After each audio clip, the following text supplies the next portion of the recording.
بسم اللہ الرحمن الرحیم۔ کربلا کا واقعہ ایک مکمل تاریخی و جذباتی جائزہ۔ اسلام کا آغاز رسول اللہ صلی اللہ علیہ وسلم کی بعثت سے ہوا، جس کے بعد جزیرہ عرب میں توحید، عدل، مساوات اور اخوت کی بنیادیں رکھی گئیں۔ رسول اکرم صلی اللہ علیہ وسلم کی وفات کے بعد خلافت راشدہ کا دور شروع ہوا۔ حضرت ابوبکر صدیق، حضرت عمر فاروق، حضرت عثمان غنی اور حضرت علی المرتضیٰ رضی اللہ عنہم یکے بعد دیگر خلافت پر فائز ہوئے۔ حضرت علی رضی اللہ عنہ کے بعد خلافت کا نظام سیاسی خلفشار کا شکار ہوا۔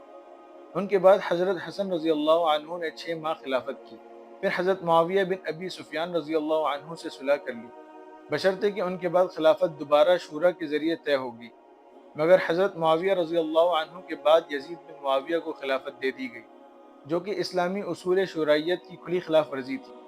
یزید بن معاویہ کی شخصیت، کردار اور طرز حکومت رسول اکرم صلی اللہ علیہ وسلم کی تعلیمات کے منافی تھی۔ اس کا طرز عمل اسلامی اقدار، عدل اور تقوی کے متصادم تھا۔ امام حسین رضی اللہ عنہ نے، جو کہ نواسۂ رسول اور اہل بیت کے چشم و چراغ تھے، انہوں نے یزید کی بیعت سے انکار کر دیا۔ ان کا یہ انکار صرف سیاسی نہ تھا، بلکہ ایک اصولی اور شرعی موقف تھا۔ کوفہ کی دعوت اور امام حسین رضی اللہ عنہ کی روانگی۔ جب کوفہ کے عوام کو امام حسین رضی اللہ عنہ کی انکار بیعت کی خبر ملی، تو انہوں نے ہزاروں خطوط امام کو بھیجے کہ آپ کوفہ آئیں، ہم یزید کے خلاف آپ کا ساتھ دیں گے۔ امام نے اپنے چچا زاد بھائی مسلم بن عقیل کو حالات کا جائزہ لینے کے لیے بھیجا۔ مسلم بن عقیل کی ابتدائی رپورٹ حوصلہ افزا تھی، جس پر امام نے سفر کا فیصلہ کیا، مگر کوفہ کی سیاسی فضا بہت جلد بدل گئی۔ عبید اللہ بن زیاد کوفہ کا گورنر بنا دیا گیا، جس نے سختی سے کام لیتے ہوئے مسلم بن عقیل کو شہید کر دیا۔ امام حسین رضی اللہ عنہ جب کربلا کے مقام پر پہنچے تو کوفہ کی حمایت عملاً ختم ہو چکی تھی۔ 2 محرم 21 ہجری کو امام حسین رضی اللہ عنہ اپنے قافلے سمیت کربلا کے میدان میں پہنچے۔ یزیدی فوج نے امام کے قافلے کو محصور کر دیا، پانی کے دریائے فرات تک رسائی بند کر دی۔ یزید کی طرف سے شرط رکھی گئی کہ امام بیعت کریں ورنہ قتل کر دیے جائیں گے۔ امام نے بیعت سے انکار کرتے ہوئے فرمایا، مجھ جیسا یزید جیسے کی بیعت نہیں کر سکتا۔ 7 محرم یزیدی لشکر نے امام حسین رضی اللہ عنہ کے خیموں کی طرف پانی کی رسد بند کر دی۔ بچوں، خواتین اور بیماروں کے لیے پانی کا ایک قطرہ بھی میسر نہ رہا۔ امام نے بارہا پانی مانگا، مگر انکار کر دیا گیا۔ 9 محرم کی رات حضرت حسین رضی اللہ عنہ نے اپنے ساتھیوں کو جمع کیا اور کہا، جو جانا چاہے چلا جائے، دشمن صرف مجھے چاہتا ہے۔ مگر سب نے وفاداری کا اظہار کیا۔ حضرت عباس رضی اللہ عنہ، حضرت علی اکبر رضی اللہ عنہ، حضرت قاسم رضی اللہ عنہ اور دیگر نے جان قربان کرنے کا عہد کیا۔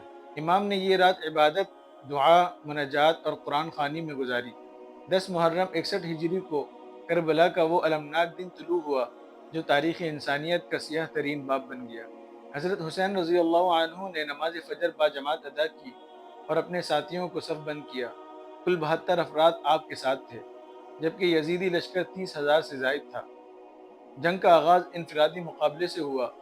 امام حسین رضی اللہ عنہ کے جاں نثار ایک ایک کر کے شہادت پاتے گئے۔ حضرت علی اکبر رضی اللہ عنہ نے شجاعت کا مظاہرہ کیا اور شہید ہو گئے۔ حضرت قاسم بن حسن رضی اللہ عنہ، جو کہ کم سن تھے، بہادری سے لڑے اور شہید ہو گئے۔ حضرت عباس رضی اللہ عنہ نے بچوں کے لیے پانی لانے کی کوشش کی، مشک بھرنے میں کامیاب ہو گئے، مگر بازو قلم کر دیے گئے، شہید ہو کر مشک کو خیموں تک نہ پہنچا سکے۔ حضرت امام حسین رضی اللہ عنہ کی تنہائی۔ جب سب ساتھی شہید ہو گئے تو امام تنہا رہ گئے۔ خیموں کی طرف نظر کی، اہل بیت کی چیخ و پکار سن کر آنکھیں نم ہو گئی، مگر حق پر ڈٹے رہے۔ شہادت امام حسین۔ امام حسین رضی اللہ عنہ نے دشمنوں سے آخری بار خطاب کیا، کیا میں نبی کا نواسہ نہیں؟ کیا میں علی و فاطمہ کا بیٹا نہیں؟ مگر دل سخت ہو چکے تھے۔ آپ رضی اللہ عنہ نے میدان میں نکل کر دشمنوں کو للکارا، زخموں سے چور ہو گئے۔ شمر بن ذل جوشن نے سر قلم کر کے ظلم کی انتہا کر دی۔ یزیدی فوج نے خیموں پر حملہ کیا، خواتین کو اسیر بنایا۔ امام زین العابدین رضی اللہ عنہ بیمار تھے، انہیں قتل نہ کیا گیا۔ حضرت زینب رضی اللہ عنہ، جو امام حسین رضی اللہ عنہ کی بہن تھی، انہوں نے اسیری کے عالم میں صبر و استقامت کی مثال قائم کی۔ قافلہ اسیران اہل بیت کو کوفہ اور پھر دمشق لے جایا گیا۔ دمشق میں یزید کے دربار میں حضرت زینب رضی اللہ عنہ نے ایسی جرأت مندانہ تقریر کی کہ یزید بھی کانپ اٹھا۔ امام زین العابدین رضی اللہ عنہ نے بھی خطبہ دیا جس میں اپنا تعارف اور یزید کے ظلم کو بے نقاب کیا۔ واقعہ کربلا کے اثرات۔ کربلا صرف ایک جنگ نہ تھی بلکہ ایک نظریاتی و اخلاقی انقلاب کا آغاز تھا۔ امام حسین رضی اللہ عنہ نے قربانی دے کر اسلام کے اصل چہرے کو بچایا۔ ان کی شہادت نے دنیا کو بتلایا کہ حق اور باطل کے درمیان کوئی سمجھوتہ نہیں ہو سکتا۔ کربلا کی تعلیمات۔ نمبر 1، حق پر قائم رہنا۔ امام حسین رضی اللہ عنہ نے دکھا دیا کہ حق کے لیے جان دینا بہتر ہے بنسبت باطل سے سمجھوتہ کرنے کے۔ نمبر 2، صبر و استقامت۔ حضرت زینب رضی اللہ عنہ اور اہل بیت نے صبر کا جو نمونہ پیش کیا وہ رہتی دنیا تک انسانیت کے لیے مثال ہے۔ نمبر 3، ظلم کے خلاف آواز بلند کرنا۔ حضرت حسین رضی اللہ عنہ نے ظلم و جبر کے خلاف علمی بغاوت بلند کیا، چاہے انجام کچھ بھی ہو۔ کربلا کا پیغام آج بھی زندہ ہے۔ امام حسین رضی اللہ عنہ کی قربانی ہمیں یاد دلاتی ہے کہ ظلم کے خلاف خاموشی جرم ہے اور حق کے لیے لڑنا ایمان ہے۔